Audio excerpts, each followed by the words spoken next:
Okay, so on the weekly chart for cable, the pound has been in a bear trend for a significant period of time, and it looks like it's turned around now. It's going to sink. So I always go to the weekly chart. I will draw my trend line on there, about there, roughly speaking. I would need to put some fibs on. There you go. So instantly, just by doing that, I'm going to put another second set of fibs on here. For the time being, I think cable's headed lower for a number of reasons. Now, we've got a confluence of fib levels here, and this is the monthly chart that I'm looking at now. Okay, so we've really gone far back. The confluence of fib levels are around 129.00, 129.50.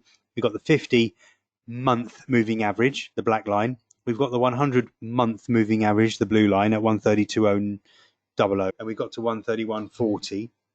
So there is a heck of a lot of resistance up there on the monthly chart. And we've got this trend line here, which is above the 100, but no doubt we're in a bear trend, and there's no doubt we're hitting resistance on the monthly chart. Now, when we go to the weekly chart, again, we're hitting moving averages. The 200-week moving average, the red line, and of course we got very close to the trend line. You can see how close we got to it on the weekly chart, 50 pips away or something. We are really hitting a lot of resistance. So on the weekly chart, we're finding some support of the 100-week moving average. That's around 125.30. So if we start breaking below there, that's going to be a little bit more negative. Let's quickly move on to the daily. So the daily chart, if you look, this is why you have to go back so far. If I was looking at the daily chart now and I hadn't spotted the head and shoulders pattern, I'd be thinking, okay, this isn't too bad, looks pretty good. Testing the 100, yeah, we've come back below the 100-day moving average. But if I put a fib line on here, let's see how that lines up. So I'd really be thinking, I want to get into this. We're testing the 100-day moving average. Then we've got the 23.6% fib, and then we've got the 200-day moving average. We've got a lot of support going on here. We're in a bull trend. We have been since September. So yeah, I'm definitely looking to get into a long position on this. We're getting oversold on the daily stochastic, and I'd be thinking I'm looking for opportunities to buy into this previous swing low. We've got some swing high peaks up here around 124.60, not far below the 124.90 area, the 23.6% fib. These actually do look like good support levels on the daily chart, but what you'd then be missing is all that stuff that I showed you on the monthly chart, indicating that this market could be turning lower. So you see why you got to go long term. Even if you're a day trader and you're only running positions for hours, you should at least be aware of the fact that the longer term charts are indicating that we really might be about to have a big move to the downside. Daily chart, we crossed back below the 50-day moving average. That's clearly acting as a resistance level.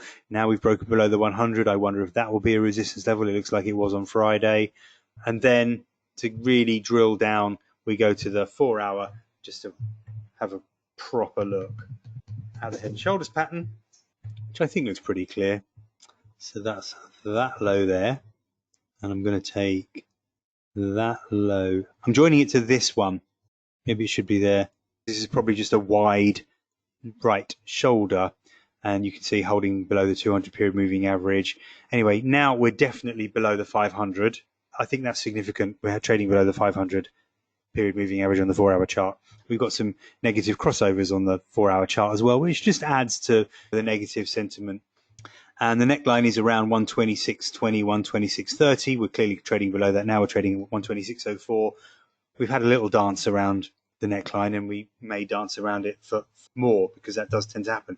You tend to get a bit of a battle around them. Then you tend to get a move to the downsides, and you often get a retracement to the neck. You don't always get it, but if you miss it, don't panic, because it's worth sitting and waiting to see if you get the retest, and just so you can get into a short at the optimal point. Let's have a look at the 1-hour chart just to see where we are with moving averages. We've got the moving average crossovers there, 50 crossing below the 100 and the 200, 100 crossing below the 200 as well. So it does add weight to the downside, but it's hardly surprising. Just a question of whether the moving averages will act as resistance.